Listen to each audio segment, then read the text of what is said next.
اس میں ہم لوگ رہیں، مجلس نہیں ہے ان کی صحبت میں رہیں. مغرب سے کوئی مجلس نہیں ہے نا، عشاء کے بعد ہے. اللہ توفیق دے تو ہم آ جائیں مغرب میں. ڈائلیسس ہو رہا ہے اس کمرے میں ہم زیادہ لوگ نہیں جا سکتے، کوئی بات نہیں، برابر کے کمرے میں بیٹھے رہیں. حضرت پھول پوری رحمت اللہ علیہ جب اپنے گھر تشریف لے جاتے تھے تو ہمارے حضرت رحمت اللہ علیہ فرماتے تھے کہ جب حضرت پھول پوری رحمت اللہ اپنے گھر تشریف لے جاتے تھے تو میں مراقبہ کرتا تھا کہ میرے شیخ کے دل سے مال میرے دل میں آ رہا ہے. کونو مع صادقین میں بیان ہے ہی نہیں، مجلس ہے ہی نہیں، وہ اشعار ہے ہی نہیں. رہے پڑھو اللہ والوں کے ساتھ. اور کونو مع صادقین کی کسی تفسیر میں نہیں لکھا ہوا ہے کہ بیان بھی ضروری ہے.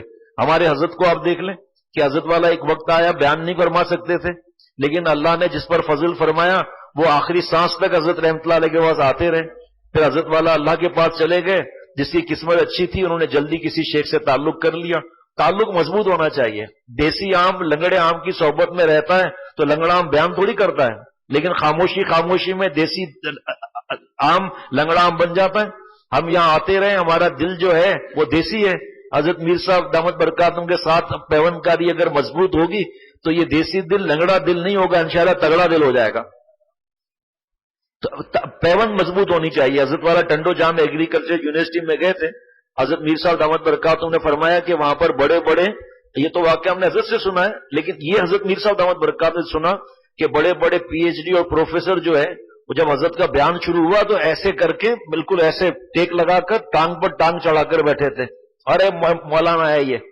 جب بیان شروع ہوا 10 منٹ کے بعد حضرت میر صاحب نے فرمایا ایسے بیٹھ گئے، سیدھا الٹ بیٹھ گئے. پھر مزید 10 منٹ کے بعد ایسے ہو کر بیٹھ گئے. پھر آنکھوں میں آنسو آتے رہے اور کہا زندگی میں پہلی دفعہ ایسے بیان سنا ہے. کہ حضرت آپ نے کونو مع صادقین پر بیان فرمایا تو ہمیں بات کچھ سمجھ میں آئی، لیکن کچھ پریکٹیکل بھی تو سمجھائیں. فرمایا آپ ٹنڈو جام ایگریکلچر یونیورسٹی میں کیا کرتے ہیں؟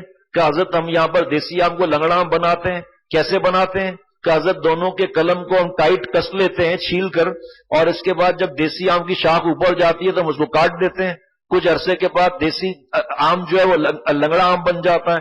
فرمایا اسی طرح اللہ والوں کے ساتھ پیوند کاری لوگ ڈھیلی رکھتے ہیں. مضبوط رکھو نا، چونچا نہ کریں، مضبوط رکھو. جب تک موقع ہو جب تک ٹیک نہ لگائیں، جب رش ہوگا تو ٹیک لگا لینا. ٹھیک ہے نا؟ آپ ٹیک لگائیں گے شیطان اوور ٹیک کرے گا. جب لوگ زیادہ ہیں تو پھر ٹیک نہیں، اس وقت مجبوری ہو جائے گی ٹیک لگانا. تو حضرت نے فرمایا یہی ٹیکنالوجی ہے. کونو مع، یہ تو ٹیکنالوجی آپ کی 100 برس کی ہے، اور کونو مع صادقین کی ٹیکنالوجی 1400 برس کی ہے. 1400 برس پہلے ہی اللہ تعالیٰ نے فرما دیا کونو مع صادقین کو نازل کر کے کہ اللہ والوں کے ساتھ. تو ٹنڈو جام ایگریکلچر یونیورسٹی میں حضرت نے فرمایا کہ یہ مضبوط آپ لوگ کس کر باندھتے ہو. فرمایا کہ اسی طرح شیخ کے ساتھ اگر تعلق مضبوط ہو تو دیسی دل جو ہے وہ لنگڑا دل نہیں بنے گا، تگڑا دل بنے گا. پھر دیسی آم جو ہے وہ جب لنگڑا آم بن جائے گا تو اس کا نام بدل جائے گا، کام بدل جائے گا، دام بدل جائے گا. اب اس لنگڑے آم کو کوئی کہے تم دیسی آم ہو تو اس پر کیس کر دے گا کہ اب دیسی آم کیا ہے، اب تو کچھ بھی نہیں، اب تو لنگڑا آم ہو گیا. قیمت بھی بڑھ گئی اور پھر بڑے لوگ کھا رہے ہیں تو اس کا بھاؤ بھی کی وجہ سے وہ کام بھی اس کا بدل گیا. تو اللہ ایک لمحہ اللہ والے کے ساتھ رہنا، یک زمانہ صحبت با اولیا بہترز لکھ سالہ تعت بیریا. ہمیں ایک سانس بھی اللہ تعالیٰ حضرت میر صاحب دامت برکاتہم کی خدمت میں بھیج دے تو لاکھ سال کی تعت بیریا سے بڑھ کر ہے وہ ایک لمحہ. اور ہماری ماں بہن بہو بیٹیاں سوچیں کہ ہمیں کیسے ملے گا. جو آپ کے مجلس کے اوقات ہیں اس مجلس میں آپ آئیں. حضرت میر صاحب دامت برکاتہم کی صحبت میں رہنے کی نیت سے ہے کہ اللہ والوں کی مجلس میں جا رہی ہوں. 70,000 فرشتے ساتھ چلیں گے، مغفرت کی دعا کریں گے. پھر جب اللہ والے کے پاس پہنچیں گے، مرد حضرات جب اللہ والے سے ملیں گے اور عورتیں جب وہاں پہنچیں گی تو فرشتے کہیں گے کہ اللہ یہ آپ کے اللہ والے، مفہوم عرض کرتا ہوں، اللہ والے سے ملنے آئے، آپ ان سے مل جائیے. 70,000 فرشتے دعا کریں گے. صحابیات رضی اللہ عنہن، صحابیات پردے سے بنی تھی حضور صلی اللہ تعالی علیہ وسلم کی آواز مبارک سے. اس وقت اگر حضرت میر صاحب دامت برکاتہم کی آواز مبارک نہیں ہے لیکن اپنے جس غلام کو بھیجا ہے تو دعائیں دے کر بھیجا ہے نا. اس لیے یہ نہیں سوچنا چاہیے کہ ہمیں جو حضرت کے ملفوظات سنا رہے ہیں اس سے مناسبت نہیں ہے. یہاں مناسبت کی بات نہیں ہوتی. مناسبت میری بھی الحمدللہ حضرت میر صاحب دامت برکاتہم سے ہے. اگر ممتاز بھائی یہاں پر پڑھ رہے ہوں تو یہ میں سوچوں کہ جناب حضرت میر صاحب دامت برکاتہم نے ممتاز بھائی کو بھیج دیا، میری تو مناسبت ان سے نہیں ہے. ارے تعلق تو ہے. اے شیخ آپ کو چاہوں، آپ کے چاہنے والوں کو چاہوں. ایسے تھوڑی وی آئی پیت کے ساتھ اللہ مل جائیں گے. حضرت میر صاحب دامت برکاتہ نے جس کو بھیجا ہے دعائیں دے کر بھیجا ہے، اور انشاءاللہ تعالیٰ کوئی محروم، اللہ مجھے بھی محروم نہ فرمائے، کوئی انشاءاللہ محروم نہیں ہوگا. تو اچھا، حضرت میر صاحب دامت برکاتہ نے فرمایا کہ وہاں جا کر بتا دینا کہ میرا ڈائلسس ہو رہا ہے، اس میں دیر لگ جائے گی، اس وجہ سے حضرت میر صاحب دامت برکاتہ حاضر نہیں ہوئے. حضرت نے اپنے غلام کو بھیج دیا. اللہ تعالیٰ حضرت کے اس گمان پر مہربانی فرمائے اور لاج رکھ لے. جو اللہ نے ہمیں بزرگوں کا دامن عطا فرمایا ہے، اللہ اس کی لاج رکھ لے. لاج رکھنا کیا ہے کہ گناہوں سے بچیں ہم. خدا نخواستہ کل کو اللہ والے کو پتا چلے کہ کسی بے اصولی یا کسی زبان میں کمی یا امانت میں خیانت یا کوئی ایسا ہوا تو ان کا دل نہ دکھ جائے.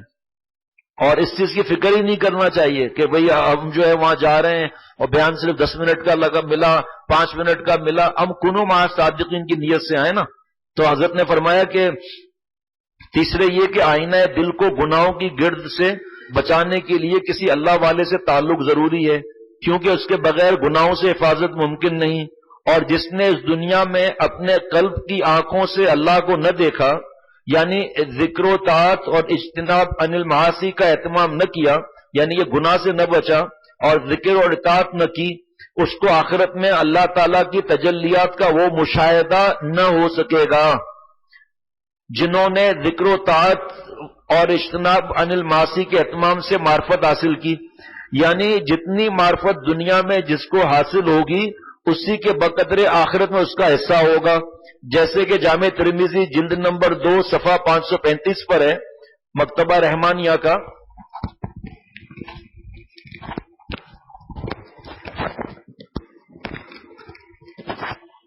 اس میں ہے کہ حضرت عبداللہ ابن عمر رضی اللہ تعالیٰ عنہما سے منقول ہے کہ رسول اللہ صلی اللہ تعالیٰ علیہ وسلم نے فرمایا کہ اہل جنت میں سب سے کم درجے والا وہ ہوگا جو اپنے باغات اور بیویوں کو اور اپنی نعمتوں کو اور اپنے خدام کو اور اپنی خوشیوں یعنی جنت کے نعمتوں کو 1000 سال کی مسافت سے دیکھے گا. اور فتح الباری جلد نمبر 13 صفحہ 521 پر ہے کہ اور اہل جنت میں درجے کے اعتبار سے افضل وہ لوگ ہوں گے جو اپنے رب کا روزانہ 2 مرتبہ دیدار کریں گے. اور آگے رسول اللہ صلی اللہ تعالی علیہ وسلم ارشاد فرماتے ہیں اور اہل جنت میں سب سے زیادہ اللہ تعالیٰ کے نزدیک معزز وہ لوگ ہوں گے جو اللہ تعالیٰ کا دیدار صبح و شام کریں گے. صبح و شام سے مراد کثرت دیدار ہے، جس سے معلوم ہوا کہ جس کو جتنی معرفت ہوگی، اللہ تعالیٰ کی جتنی پہچان ہوگی، اس کے بقدر اس کو تجلیات و جمال کا احاطہ ہوگا. لیکن جیسا کہ سید الانبیاء صلی اللہ تعالی علیہ وسلم کی نگاہ کو جو احاطہ حاصل ہوگا وہ دوسرے انبیاء علیہ الصلوۃ والسلام کو نہ ہوگا، اور جو انبیاء علیہ الصلوۃ والسلام کو ہوگا وہ امتیوں کو حاصل نہ ہوگا. معلوم ہوا کہ بقدر معرفت و قرب ہر ایک کو تجلیات و جمال الہیہ کا مشاہدہ ہوگا. اور کافروں کی آنکھیں چونکہ بالکل اندھی ہیں اور انہیں نور معرفت کا ذرہ بھی حاصل نہیں، اس لیے وہ وہاں بالکل اندھے ہوں گے اور اپنے رب کو بالکل نہ دیکھ سکیں گے. اس کی کیا وجہ ہے؟ اللہ تعالیٰ فرماتے ہیں کہ ان کے دلوں پر ان کے اعمال بد یعنی کفر و شرک کا زن بیٹھ گیا ہے، یعنی ان کے دل کی آنکھیں بالکل اندھی ہے، جس کا نتیجہ یہ ہوا کلا انہم عن ربہم یومئذ لمحجوبون، وہ اپنے رب کے دیدار سے حجاب میں ہوں گے یعنی محروم کر دیے جائیں گے. اللہ تعالیٰ فرماتے ہیں جو شخص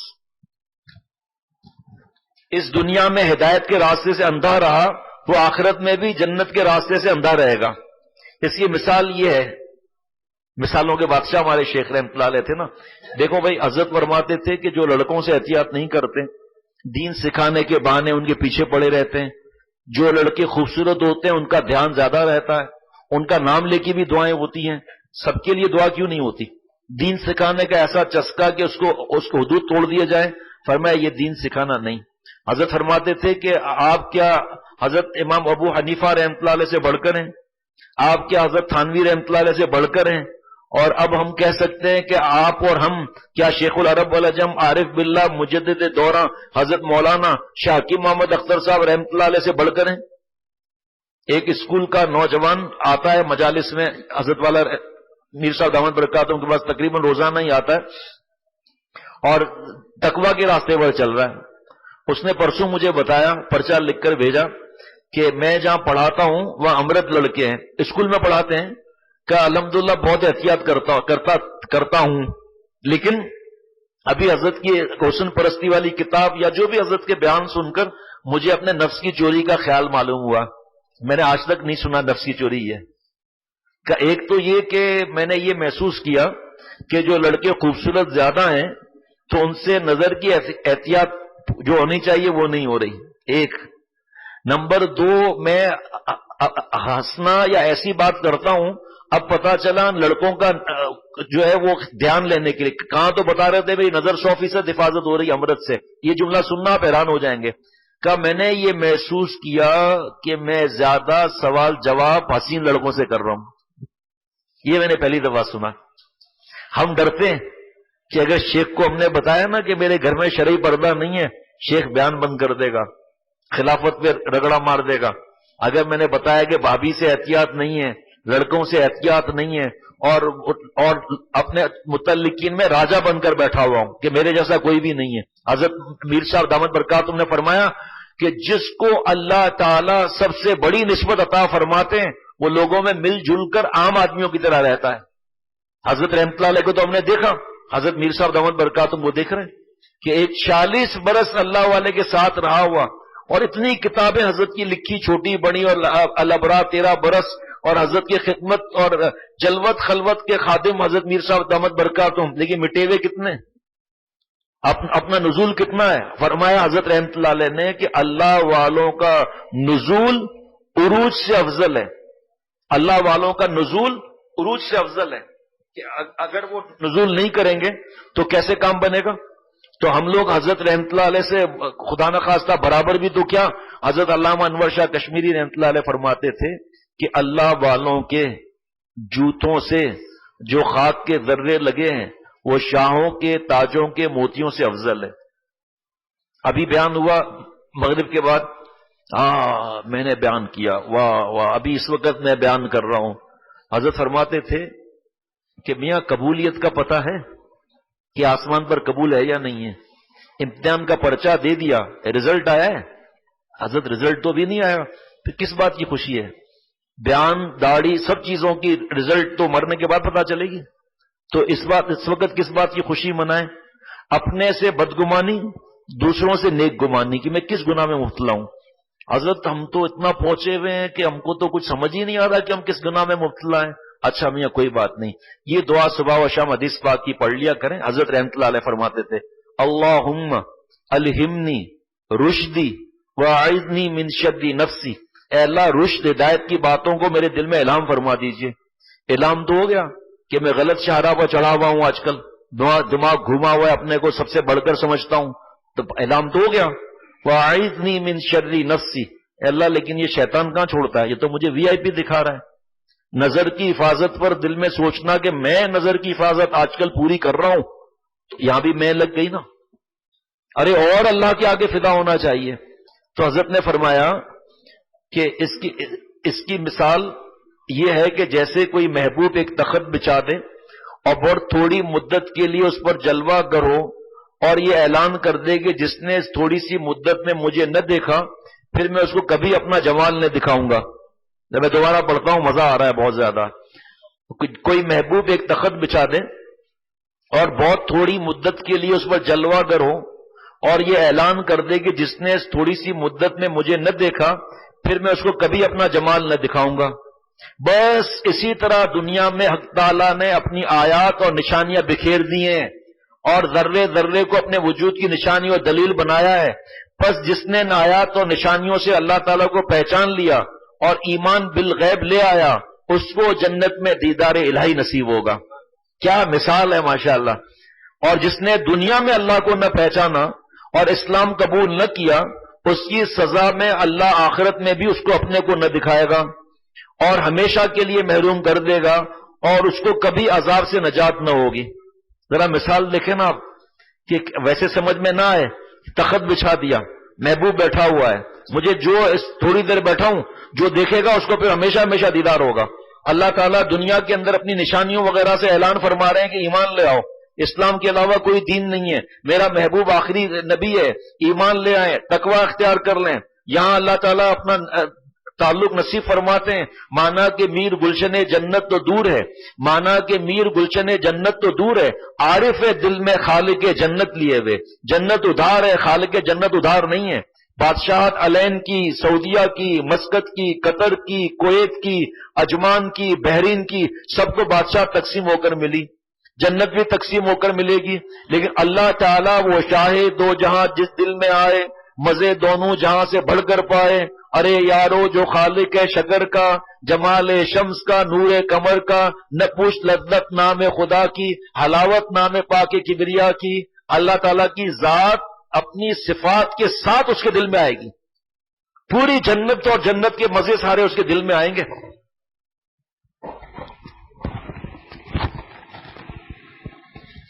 حضرت میر صاحب دامت برکاتہم نے ملفوظ حضرت والا رحمت اللہ علیہ کا، یہ 1971 کے ملفوظ چل رہے ہیں۔ آج عصر کے بعد جب اہکر حاضر ہوا، میں نہیں بھائی، تو اپنی بات میرے نہیں سمجھنا مہربانی کی، حضرت میر صاحب دامت برکاتہم جب حاضر ہوئے تو حضرت رحمت اللہ علیہ نے فرمایا کہ آج لیموں کا شربت نہیں لائے۔ حضرت کی طبیعت ناساز تھی، بطور دوا استعمال فرما رہے تھے۔ اہکر نے عرض کیا، حضرت میر صاحب نے عرض کیا کہ میں نے مظہر میاں سے کہا تھا تو انہوں نے بتایا کہ حضرت نے منع فرما دیا ہے کہ آج نہ بنانا۔ پھر اہکر نے عرض کیا کہ ابھی لائے دیتا ہوں، تو فرمایا کہ تمہارا یہاں بیٹھنا مجھے اس دوا سے زیادہ عزیز ہے۔ حضرت میر صاحب دامت برکات فرما رہے ہیں، حضرت والا آپ میرے پاس بیٹھیے، جس سے حضرت والا رحمت اللہ علیہ 1971 میں اتنی محبت فرما رہے ہوں، پھر 40 برس کی محبت کتنی ہوگی؟ ہاں، تو فرمایا کہ تمہارا یہاں بیٹھنا مجھے اس دوا سے زیادہ عزیز ہے، آپ میرے پاس بیٹھیے، دوا میں کسی اور سے منگوا لوں گا۔ پھر فرمایا کہ اس سے اندازہ لگاؤ کہ جب ایک بندہ اور غلام میں یہ جذبہ ہو سکتا ہے کہ اپنے چاہنے والے کو اپنے سے الگ کرنا نہیں چاہتا، اور چاہتا ہے کہ جو مجھ سے تعلق خاص رکھتا ہے وہ میرے پاس رہے، اور جس سے تعلق کم ہوتا ہے اس کو اپنے سے دور کر کے کام سپرد کر دیا جاتا ہے۔ لیکن اس کا مطلب یہ نہیں کہ حضرت میر صاحب کوئی کام دیں، حضرت ہم تو دور نہیں ہوں گے، یہ تو چالاکی ہم کو دور کرنے کی۔ بھائی ایسا مہربانی کر کے مجھے نہیں پھنسا دے کوئی حضرت والا کے بعد، اللہ مجھے بھی عقل سلیم، قلب سلیم، فہم سلیم عطا فرمائے۔ یہ حضرت میر صاحب دامت برکاتہم فرمائے جا کے کتب خانے سے کتاب لیا، ہاں آپ مجھ کو اپنے سے دور کرنا چاہتے ہیں۔ یہ بھی کبھی دل میں جیسے اللہ کی محبت بڑھتی ہے نا، جتنا شیخ سے محبت اور تعلق بڑھے گا، کیونکہ عمل جو کرے گا تو شیخ سے تعلق بڑھے گا محبت کا، جب شیخ سے تعلق بڑھے گا تو اللہ تعالیٰ سے تعلق بڑھے گا۔ اب شیطان کیا دماغ چٹنی بناتا ہے، میرا شیخ مجھ سے ناراض ہے۔ حضرت رحمت اللہ علیہ فرماتے تھے ایک مراقبہ کر لیا کرو کہ میں قسم کھا سکتا ہوں میرا شیخ مجھ سے ناراض ہے؟ میں تو قسم تو نہیں کھا سکتا، بس پھر کیا مسئلہ ہے؟ کوئی مسئلہ ہی نہیں ہے۔ اگر ایک آدمی دن میں 20 مرتبہ حضرت میر صاحب دامت برکاتہم کے پاس حضرت آیا مجھ سے ناراض ہیں، نہیں بھائی میں تو ناراض نہیں ہوں، اور مجھے لگتا ہے مجھ سے ناراض ہیں۔ ایک گیا، دوسرا آیا، السلام علیکم حضرت آپ مجھ سے ناراض ہیں؟ نہیں بھائی میں تو ناراض، حضرت کچھ بات لگتی ہے ایسا، آپ نے مجھے رات کو مسکرا کر نہیں دیکھا۔ اب وہ بتاؤ شیخ کا کیا حال ہوگا پھر بیچارے کا۔ اس لیے یقین رکھیں کہ اللہ والے کسی سے نفرت نہیں کرتے، کسی سے ناراض نہیں ہوتے۔ حضرت میر صاحب دامت برکاتہم نے مجھے سنایا تھا کہ حضرت والا رحمت اللہ علیہ نے کسی نے عرض کیا تھا کہ آپ مجھ سے ناراض ہیں، اس پر بات ہوئی تھی، تو حضرت والا نے فرمایا کہ شیخ اگر کسی سے ناراض ہے تو اس کا چھپانا حرام ہے شیخ کے اوپر، تو وہ تو تباہ ہو جائے گا بیچارہ۔ اس لیے اس کو بتانا شیخ کے ذمے ہے کہ میں تم سے ناراض ہوں، اپنی یہ بات صحیح کر لو۔ اور فرمایا کہ لوگ کہتے ہیں کہ بھئی شیخ ناراض ہے، کیوں شیخ ناراض ہوگا؟ اگر ناراض ہے تو کیوں چھپائے گا؟ ڈرتا تھوڑی ہے کسی سے کوئی۔ تو فرمایا کہ جو مجھ سے تعلق خاص رکھتا ہے وہ میرے پاس رہے، اور جس سے تعلق کم ہوتا ہے اس کو اپنے سے دور کر کے کام سپرد کر دیا جاتا ہے۔ تو جو شخص اخلاص کے ساتھ اللہ کو چاہے گا، اس کو تڑپ اور بے چینی کے ساتھ یاد کرے گا، تو اللہ بھی اس کو اپنے پاس سے بھگائے گا نہیں۔ جب انہوں نے اپنے غلاموں میں یہ رحمت رکھ دی کہ وہ محبت کا جواب محبت سے دیتے ہیں، تو اللہ تعالیٰ تو سر چشمہ رحمت ہیں، مرکز محبت ہیں، وہ اپنے بندوں کی محبت کو ٹھکراتے نہیں بلکہ ان کو اپنی آغوش میں لے لیتے ہیں، کیونکہ جب وہ دیکھتے ہیں کہ ہمارے اس بندے کو ہمارے بغیر چین نہیں ملتا تو ہمیں بھی یہ اچھا لگتا ہے کہ ہمارا یہ بندہ بھی ہمارے پاس بیٹھا رہے، ہم سے دور نہ ہو، اس لیے اس کو صرف اپنے لیے منتخب فرما لیتے ہیں اور اسے سارے جہاں کے کاموں سے بیکار کر دیتے ہیں اور دوسروں کو اس کے کام میں لگا دیتے ہیں جو اس کے دنیاوی کام انجام دیتے ہیں، اور یہ اپنے اللہ کے پاس رہتا ہے، ہر وقت ایک کیفیت حضوری اس کی جان کو نصیب ہوتی ہے، اور یہ ساری دنیا سے بے نیاز ان کے کاروبار محبت میں مشغول رہتا ہے۔ مولانا رومی رحمۃ اللہ علیہ فرماتے ہیں کہ جان لو کہ جس کو حق تعالیٰ اپنا بنانا چاہتے ہیں اس کو سارے جہان کے کاموں سے بیکار کر دیتے ہیں اور ہر وقت اپنے پاس رکھتے ہیں۔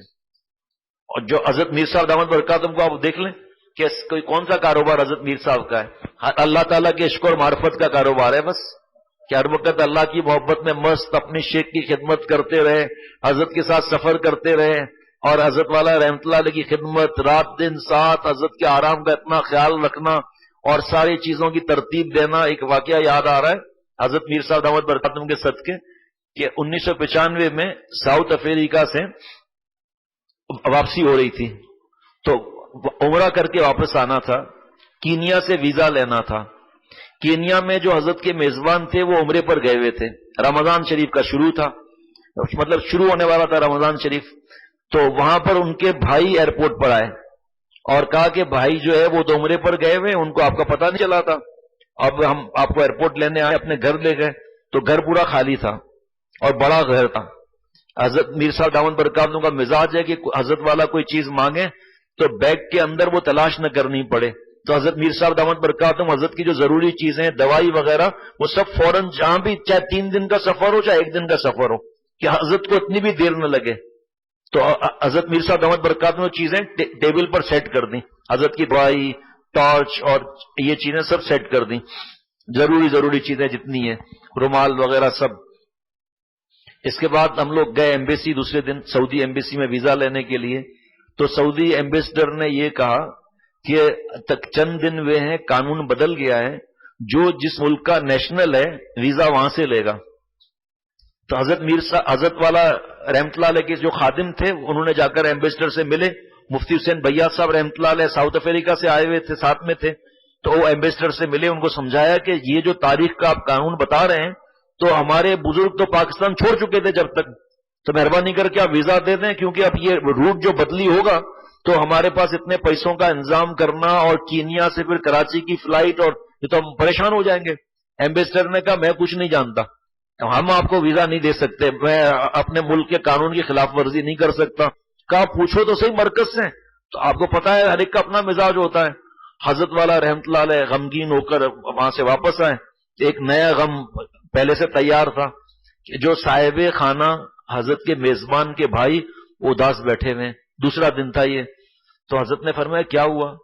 کہ حضرت میرا بھتیجا آپ کے میزبان کا بیٹا لندن سے آیا ہے اور وہ اوپر منزل میں 1 دن سے رہ رہا ہے، آج وہ کہہ رہا ہے کہ مولوی لوگوں سے کہیں گھر خالی کریں، اور میں اور میری بیوی اکیلے ہیں، مجھے کام سے جانا ہوتا ہے، اس لیے مولوی لوگوں کو کہیں کہ گھر خالی کر دیں۔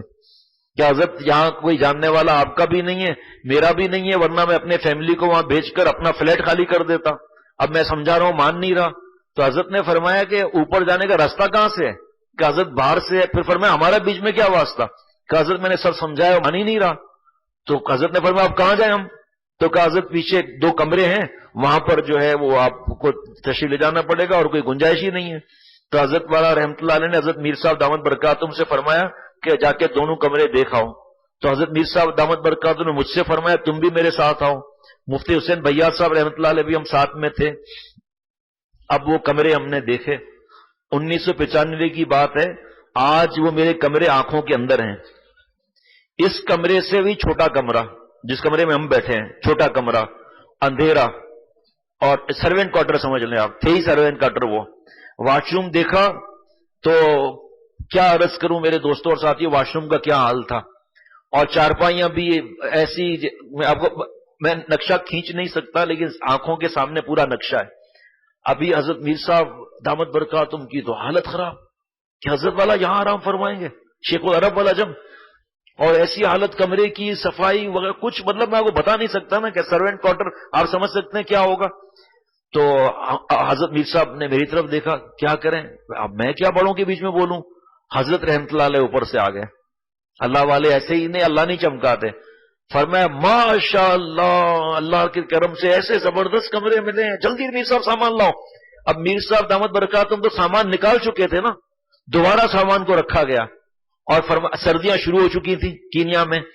جنوری کی بات ہے، 1996 کی جنوری. 1995 میں دسمبر میں تشریف لے گئے تھے ساؤتھ افریقہ، اور یہ جنوری 1996 کی بات ہے. اور لوگ بھی ساتھ میں تھے.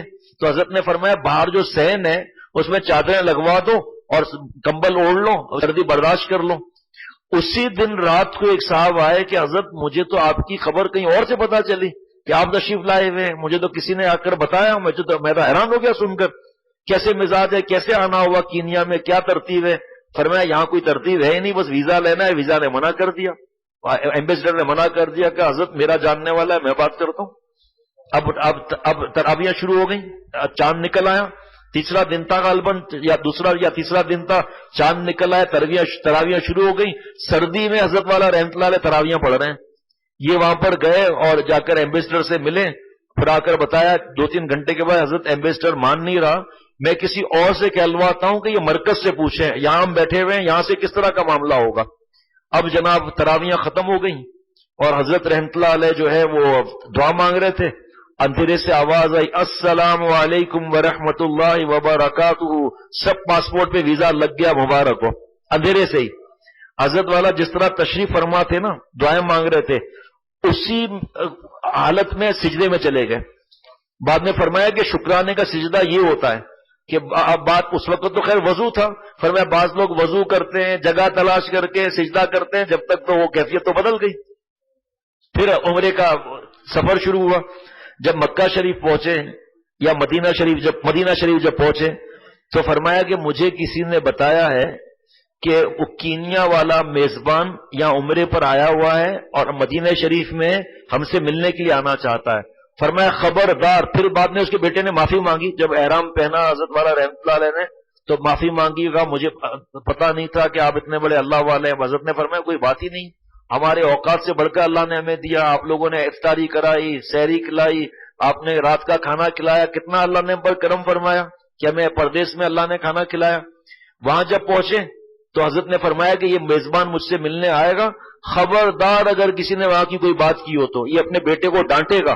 ہم اس لائق تھے جو ہمیں وہاں پر نعمتیں ملی، اس لیے اگر پوچھے تو کہنا بہت فائدہ ہوا، بہت مزہ آیا. پھر وہ صاحب رات کو 11-12 بجے آئے، حضرت سے ملے کہ حضرت کو یہاں پر تکلیف تو نہیں ہوئی؟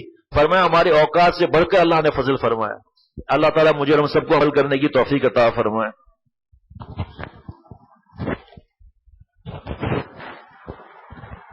تشریف آ رہے ہیں؟ اچھا ہاں اچھا.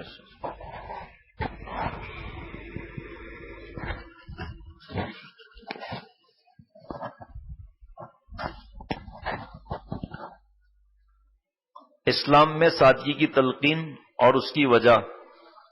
16 ربیع الاول 1393 ہجری مطابق 13 اپریل 1972 اتوار کا دن فرقان صاحب، آزاد صاحب، حضرت میر صاحب اور بعض احباب موجود تھے.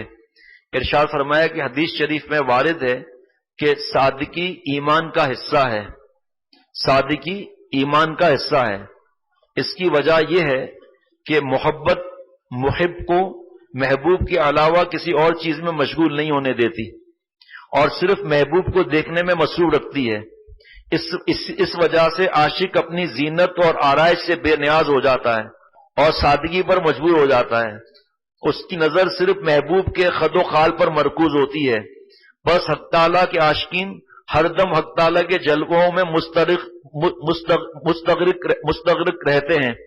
آسمان کو دیکھتے ہیں، کہتے ہیں کہ یہ آسمان میرے رب نے تخلیق فرمایا ہے، یہ آفتاب میرے اللہ کا پیدا کیا ہوا ہے، یہ چاند میرے اللہ کی مخلوق ہے. اپنے ہاتھوں کی لکیروں کو دیکھتے ہیں تو کہتے ہیں کہ ماں کے رحم میں میری ہاتھوں پر یہ لکیریں میرے اللہ نے کھینچی ہیں. حضرت نے ابھی اللہ تعالیٰ حضرت کے صدقے یاد دلا رہے ہیں کہ ایک اللہ والے تھے، اپنے ہاتھوں کو چوم رہے تھے. تو ایک بدھو تھا نالائق، اس نے فوراً کہا ارے آپ کوئی ہاتھ چومنے والا نہیں مل رہا تو اپنا ہاتھ خود ہی چوم رہے ہو.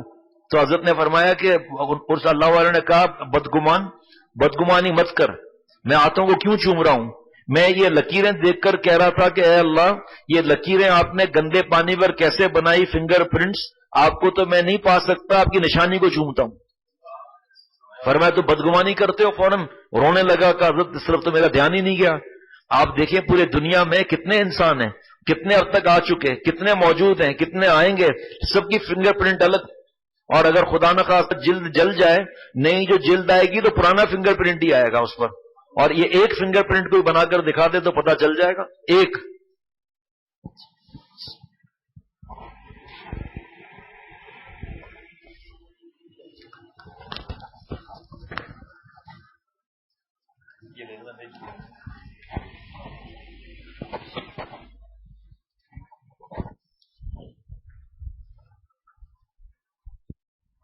سیدی و سندی محبی و محبوبی شیخ العرب والعجم عارف باللہ حضرت مولانا شاہ حکیم محمد اختر صاحب نور اللہ مرقدہ کے ملفوظات جو مجموعہ ہے خزائن معرفت و محبت، ان ملفوظات کا، اور اس کے مرتب اور جامع سیدی و سندی محبی و محبوبی شیخ العرب والعجم صدیق وقت قلندر زمانہ، جی اچھا غلطی ہوگی معاف،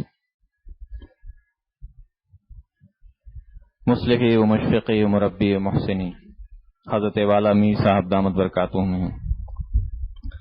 یہ سنت کے مطابق شادی بیاہ اور ولیمے کے بیان میں یہ مضمون چل رہا تھا، اسی کو پورا کر کے سناتا ہوں.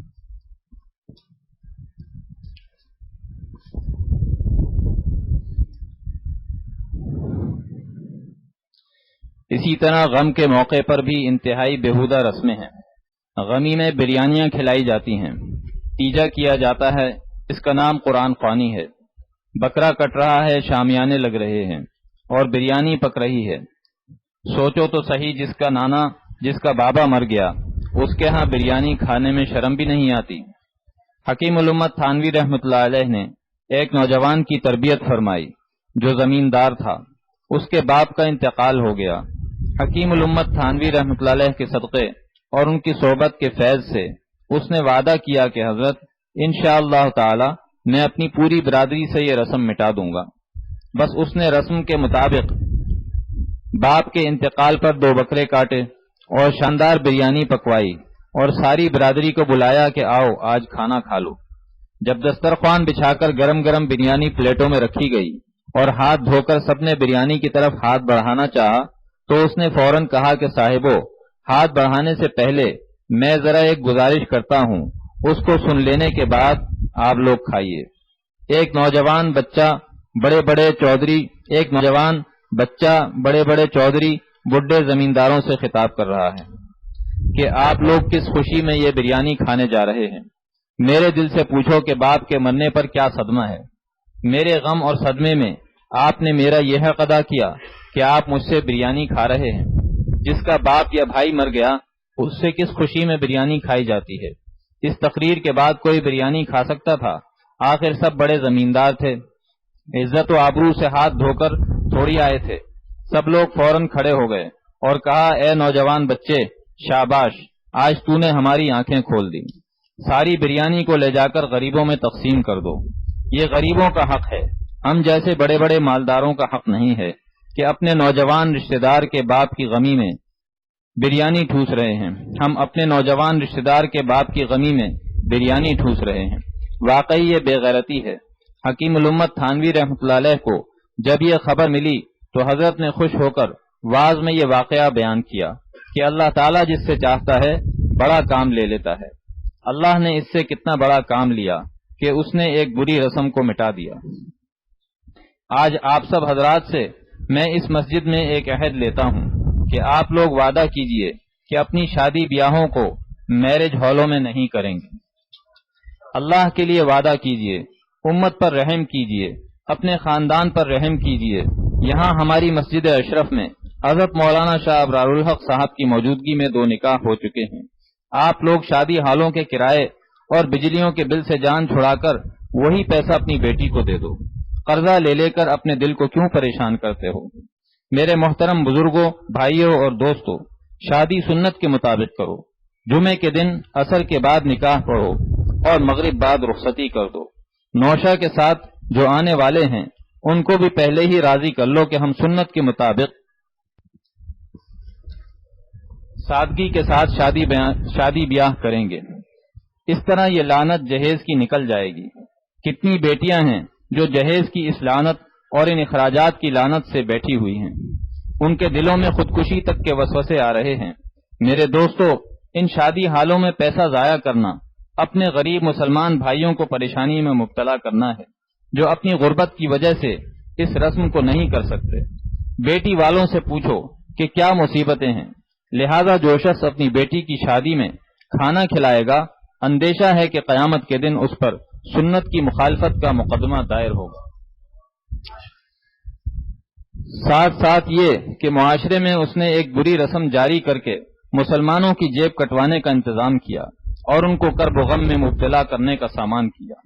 چھوڑیے اس کو کوئی کچھ کرتا ہو، آپ یہی پوچھ لو کہ بیٹی والوں کا کھانا کس کتاب میں لکھا ہوا ہے۔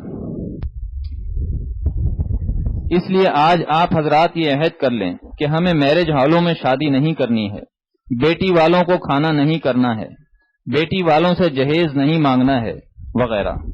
یہ 10,000 5,000 جو ایک رات کا حال کا کرایہ لگتا ہے نہیں دینا ہے۔ مسجد میں سنت کے مطابق نکاح کرائیے۔ نکاح کے بعد چھوارے وغیرہ نہ اچھالیے، خالی کتابوں کو دیکھ کر عمل نہ کیجیے، سمجھنے کی کوشش کیجیے۔ ہمارے شیخ حضرت مولانا ابرار الحق صاحب نے فرمایا کہ اس زمانے میں چھوارے قاعدے سے تقسیم کرو۔ کیوں؟ اس لیے کہ جس زمانے میں یہ کھجور اور چھوارے اچھالے گئے تھے، اس زمانے میں آنکھوں پر چشمے نہیں لگتے تھے۔ آج سے 50 برس پہلے کے بزرگوں کو دیکھ لو، اپنے دادا نانا کو کہ اکثر نے بڑھاپے تک چشمہ نہیں لگایا، خود میرے نانا نے آخر سانس تک چشمہ نہیں لگایا۔ اب نوجوانوں کے چشمے لگے ہوئے ہیں، لہذا اگر آپ نے کھجوروں کو اچھالا اور ایک کھجور کسی کے چشمے پر گر گئی تو اس کا 300 کا تو چشمہ گیا اور آپ کی 2 آنے کی کھجور اس کے نفع میں آئی۔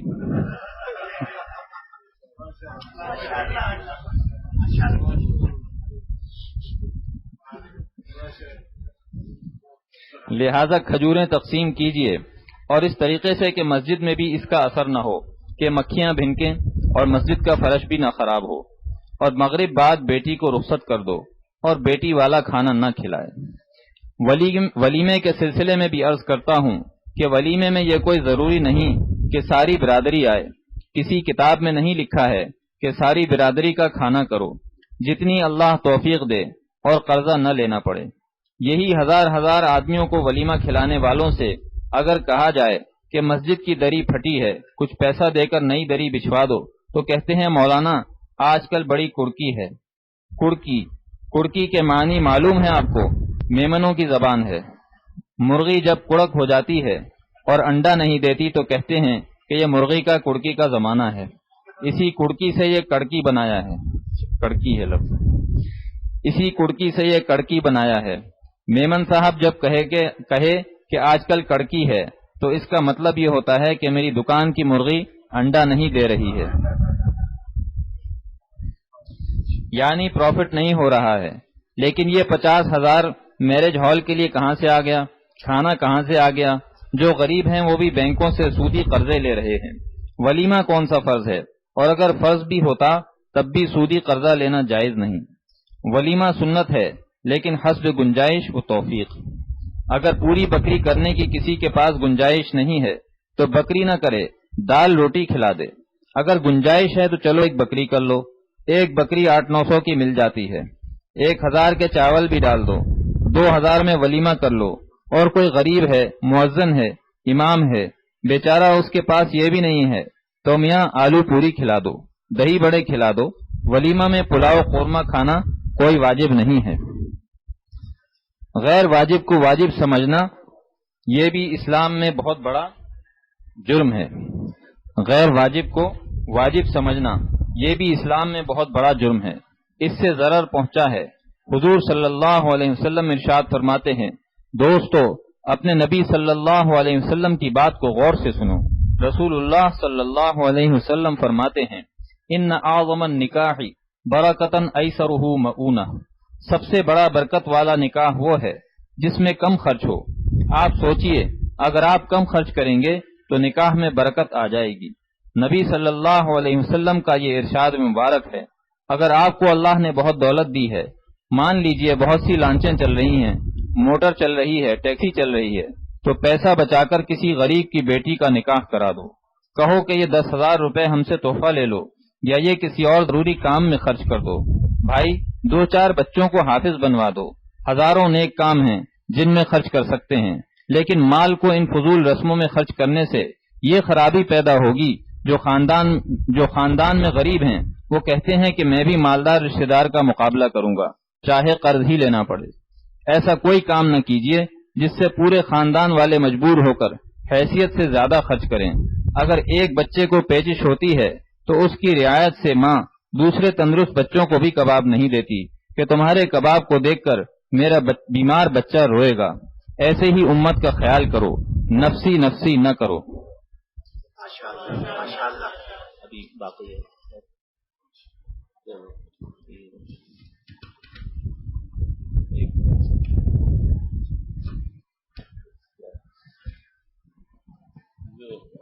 نے فرمایا کہ وہ 300 کا چشمہ گیا، چھوارا نفے میں رہا۔ اس پر حضرت نے ایک واقعہ سنایا تھا، وہ یاد آ گیا کہ ایک شخص نے ایک آدمی کا گھوڑا چرا لیا اور بازار پہنچ گیا تو اس نے کہا کتنے کا گھوڑا ہے؟ اس نے کہا کہ 10,000 کا ہے۔ تو بہت تیز دوڑتا ہے بہت۔ اس نے کہا اچھا تو ایسا کر، میں نے اس کو آزما لوں کہ واقعی اس کی رفتار ایسی ہے تو میں خرید لوں گا 10,000 میں تو اس سے۔ اس نے کہا ٹھیک ہے۔ اس نے کہ گھوڑا اس کو سے لے لیا، اپنی جوتیاں اس کو دے دی، یہ جوتیاں سنبھال میں آ کے پھر یہ اپنی جوتیاں واپس لے لوں گا۔ ٹھیک ہے۔ اس نے وہ گھوڑے میں بیٹھ کے وہ 1 2 3 ہو گیا۔ تو پھر کسی نے پوچھا اس کو کہ وہ تو چوری کر کے لایا تھا۔ اس نے پوچھا کہ کتنے میں گیا تمہارا گھوڑا؟ کیا جتنے میں لایا تھا اتنے میں گیا، یہ 2 جوتیاں نفے میں نہیں۔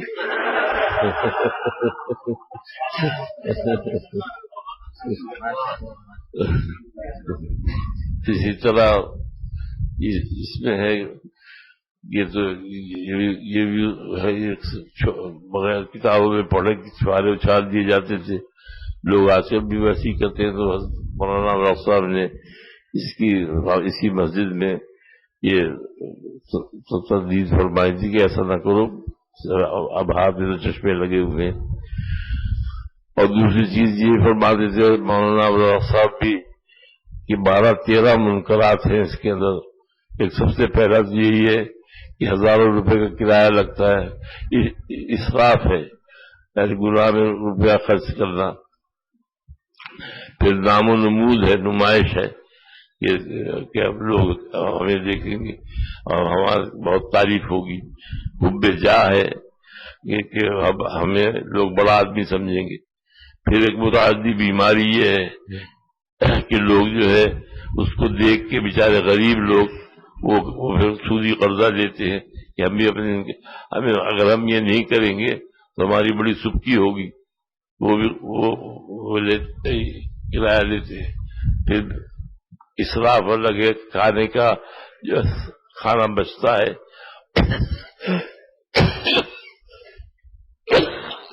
اور ایسے ہی پھینک دیا جاتا ہے، تو چھوڑ کے آ جاتے ہیں۔ اور بھی بہت سے لوگ وہ ہے، ضرورت سے زیادہ آدمیوں کا اجتماع، پوری خاندان اور برادری کو اپنے اس کے لیے نام و نمود کے لیے بلا لیا۔ اسی طرح بہت سے دوسرے منکرات سے قبقبے لگا دیے جاتے ہیں جو حضرت فرماتے تھے کہ بجلی کے مشابہ ہیں۔ اس کے علاوہ بہت سے منکرات تھے۔ سب سے بڑا تو یہی ہے کہ اس میں پیسہ جو ہے وہ ضائع ہوتا ہے۔ اور وہی حضرت نے فرمایا کہ جو تم اس میں خرچ کرو وہ اپنی بیٹی کو دے دو، بجائے 50,000 جو اس میں دیا ہے وہ اپنی بیٹی کو دے دو۔ ہاں، جہیز میں جہیز مانگنا بھی لڑکے والے مانگتے ہیں، یہ تو حرام ہے، یہ تو رشوت ہے۔ جو مانگنے، لیکن اگر باپ اپنی بیٹی کو کچھ دیتا ہے وہ اس کی مرضی، وہ بیٹی کی ملکیت ہوگی، وہ سسرال والوں کی یا شوہر کی ملکیت نہیں ہوگی. تو باپ اپنی مرضی سے جو دے وہ ٹھیک ہے، لیکن اس سے جہیز مانگنا کہ صاحب ہمیں ایک کار چاہیے اور ایک ٹی وی چاہیے، یہ چاہیے وہ چاہیے، یہ سب حرام ہے، گناہ ہے. اور اس رسم کو مٹانا آج کل تو بہت زیادہ ہے. اس رسم کو بھی مٹانا چاہیے کہ سادگی کے ساتھ اعظم النکاح برکتاً ایسرہ معمولہ، سب سے زیادہ برکت والا نکاح وہ ہے جس میں سب سے زیادہ کم خرچ کم ہو. دیکھ لیجئے کہ یہ جو ہے میرج ہالوں میں کرنا کتنا ہے. پھر دوسری چیز یہ بھی ہے، حضرت والا فرماتے تھے کہ انہی میرج ہالوں کے اندر موضع تہمت ہے یہ، کیونکہ جب داڑھی والے جب وہاں سے نکلیں گے تو انہی میرج ہالوں کے اندر جو ہے وہ موسیقی کا پروگرام بھی ہوتا ہے، ڈانس بھی ہوتے ہیں، تب فوٹو کشی بھی ہوتی ہے. وہ سوچتے کہ مولانا دوسروں کو تو نصیحت کرتے ہیں اور خود ایسی مجلسوں میں شریک ہے، آپ کس کو جا کے بتائیں گے بھائی وہاں فوٹو کشی نہیں ہو رہی تھی، وہاں ناچ گانا نہیں ہو رہا تھا، بتا سکتے ہیں. تو ایک موضوع تہمت سے بچنا بھی ایسی بات جس سے کہ الزام آئے اور اس کی بدنامی کا، اہل دین کی بدنامی کا باعث ہو، اس سے بھی مسلمان کو بچنا ضروری ہے. تو اس موضوع تہمت بھی ہے اور بھی بہت سی خرابیاں ہیں. تو اس لیے ہمارے یہاں سے یہ مسجد میں نکاح کی جو سنت ہے یہ ہماری مسجد سے ہی شروع ہوئی، اور لوگوں نے جب دیکھا کہ اس میں بہت آسانی ہے تو اب جگہ جگہ مسجدوں بھی ہو رہے ہیں نکاح. تو ورنہ پہلے اس کے لیے بھی میرج ہال کرنا پڑتا تھا. اب نکاح ہوگا میرج ہال میں، پھر اگلی دفعہ 15-20 دن کے بعد رخصتی ہوگی. یہ رخصتی کی رسم جو ہے یہ بھی جو ہے وہ بالکل خلاف شریعت ہے. اس لیے رخصتی کے لیے پورے خاندان والے جمع ہوتے ہیں اور اس کے بعد اس کو کھانا وانا کھلایا جاتا ہے. پھر وہ اپنے خاندان والوں کو بھی جمع کرتے ہیں، لڑکے والے بھی آتے ہیں، اور پھر پورے اسے جاتی ہے،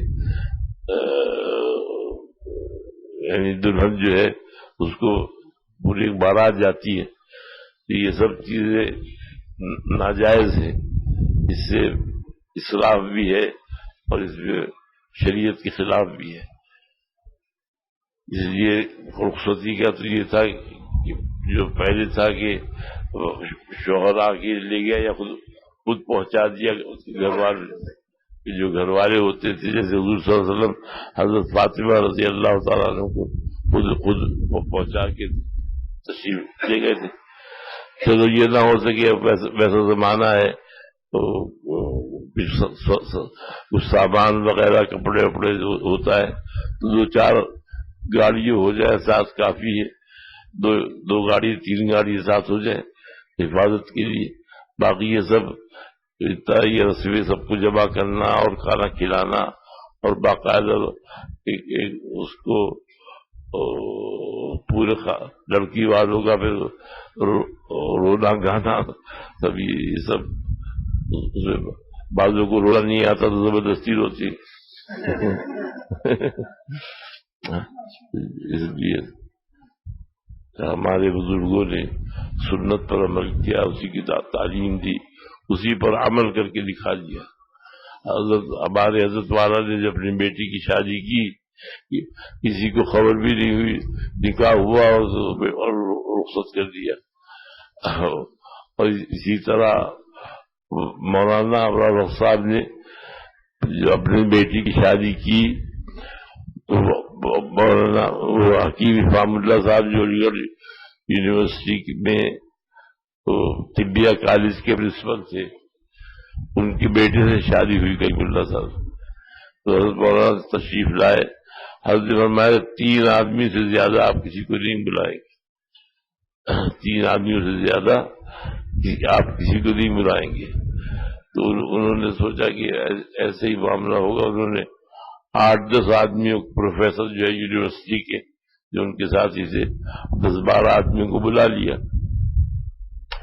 حضرت مولانا ابرار صاحب نے فرمایا کہ میں اس شادی میں شریک نہیں ہو سکتا. اگر یہ آپ نے میرے کہنے کے مطابق عمل نہیں کیا لہذا یہ نکاح نہیں ہوگا. میں یہ نکاح نہیں کرتا ہوں. اور وہ حکیم صاحب نے تو معتقد بھی تھے حضرت کے.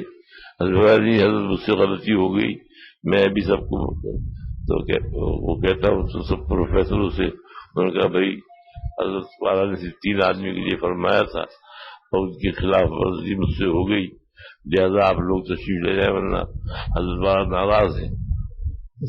سب وہ جب واپس ہوئے پھر نکاح پڑھوایا اس کا. تو ہمارے بزرگوں نے اتنا اہتمام کیا سنت پر چلنے کا. اسی لیے اسی میں عافیت ہے, اسی میں راحت ہے, اسی کے اندر جو ہے بے فکری اور سکون ہے. نہ کوئی ڈر ہے نہ خوف ہے. اللہ تعالیٰ بس عمل یہ سب چیزیں لوگ اس کو دین ہی نہیں سمجھتے. یہ جو خصوصاً جو شادی بیاہ کی جو رسمیں ہیں اور یہ شادی بیاہ کے رسومات ہیں اس کو دین ہی نہیں سمجھتے. اسی طرح معاملات جو ہے تجارت وغیرہ اور یہ لین دین کو اس کو بھی دین نہیں سمجھتے اپنی مرضی جیسا چاہو کر دو. شریعت میں ہر چیز کے اصول بنا دیے. علماء سے پوچھ کے کرو جو کچھ کرنا. علماء متقی اور عالم سے پوچھ کے اس کو تجارت بھی کرو اور اگر معلوم نہیں ہے تو شادی وغیرہ جو ہے سے پوچھ کے کرو. لیکن عالم متقی ہو ایسا نہ ہو کہ بس وہ ہاں اس پہ گنجائش ہے اس پہ گنجائش ناجائز چیزوں میں وہ کر دیا. ہمارے بزرگوں نے گنجائش پر تو عمل کیا ہے لیکن ایسی گنجائش کہ جو حرام کا راستہ کھول دے اس پر عمل نہیں کیا. یہ بزرگوں کی صحبت سے نصیب ہوتے ہیں. حضرت والا تھانوی نے فرمایا کہ ایسا جائز کام جس سے امت فتنے میں پڑ جائے وہ جائز بھی نہ جائز اس کو مقتدا کو نہیں کرنا چاہیے. مثلا کوئی ایسا کام کرے کوئی جس کو مقتدا ہے اس کو کسی ایسے منصب پہ دیا گیا وہ اپنا ٹوکری سر کے اوپر رکھ کے تواضع کے لیے وہ بازار میں جانے لگے جس سے لوگوں کے دل میں اس کی عظمت نہیں رہتی. زبردستی ایسی کوئی آدمی ہے تو ایسی تواضع کرنا یا کوئی ایسا کام کرنا جس سے دین کی عظمت میں کمی آئے اس کو بزرگوں نے پسند نہیں فرمایا. اس لیے اللہ تعالیٰ بس عمل کی توفیق دے. خصوصاً شادی بیاہ یہ تو اس میں پڑتا ہی رہتا ہے. عورتوں کو بھی اس کے اندر ہوتا ہے ملوث ہوتی ہیں ان کو بھی شرکت کرنی پڑتی ہے. تو یہ سب چیزیں دیکھ لیں ان سب چیزوں کے مطابق عمل کریں. خاندان کی برادری کی ماں باپ کی کسی کی پرواہ نہ کریں. جو بات خلاف شریعت ہو اس پر عمل نہ کریں. فوٹو کشی ہو رہی ہے ماں باپ زور دے رہے ہیں چلو وہی وہاں مخلوط وہ ہے بہت سی پھول آتے رہتے ہیں کہ مخلوط ہے وہاں انتظام دعوت کا اور وہ بھی بیٹی نہیں جانا چاہ رہی تو اس کو مار پیٹ کر رہے ہیں برا بھلا کہہ رہے ہیں. کچھ بھی ہو جائے بہت سی ایسی لڑکیاں ہیں یہاں سے ستار رکھنے والی کہ پٹائی بھی کی گئی ان کی سب کچھ کیا وہ اپنے ٹس سے مسئلے الٹرا ماڈرن تھی پہلے انتہائی بالکل آزاد. حضرت والا کا بات سن کے تحجد گزار ہو گئی شرعی پردہ کرنے لگی. ان کے ماں باپ نے ان کی پٹائی کی. باپ کہتا تھا میرے دوست جب آئے تو چائے لے کے آؤ. اس نے کہا میں تو نہیں ایسے جاؤں گی. آخر میں اس نے کہا اچھا میں چادر اوڑھ کے اور وہ چہرہ چھپا کے بس میں لا سکتی. تو ایسی وہ مجبوراً ایسا کرتی تھی. اس کے باپ نے پٹائی بھی کرتا تھا اس کی. تو اس کے بعد مگر وہ اس سے نہیں ہوئی. آخر کار پتہ چلا کہ اس کے باپ نے بھی داڑھی رکھ دی اور شوہر جو اس کو ملا وہ بھی ایسا دیندار ملا اللہ والا. کینیڈا میں رہتے ہیں. تو ہمت سے کام لو، اللہ تعالیٰ کی مدد آ جاتی ہے۔ اچھا جاؤ، ہم بھی بس چلتے آگے۔ بس اللہ تعالیٰ بس عمل کی توفیق دے۔ شادی بیاہ کے معاملات میں بہت خاص اہتمام کرنا چاہیے، کسی برادری کی، ماں باپ کی، بہن بھائیوں کی شریعت کے خلاف باتوں میں پرواہ نہیں کرنی چاہیے، چاہے وہ سختی بھی کریں۔ حکمت سے کام لو، بے ادبی نہ کرو، نرمی سے، محبت سے کہہ دو کہ یہاں تک کہہ دو کہ اماں یا ابا میں آپ کا پیشاب کا کھانا اٹھانے کے لیے تیار ہوں، لیکن اللہ کو ناراض نہیں کر سکتا، بس ایسے ادب سے کہہ دو۔ اور پھر اس کے باوجود بھی وہ سختی کریں، بس خاموشی اختیار کرو، سنو سب کی، کرو من کی۔ اللہ تعالیٰ عمل کی توفیق عطا فرمائے۔ وآخر دعوانا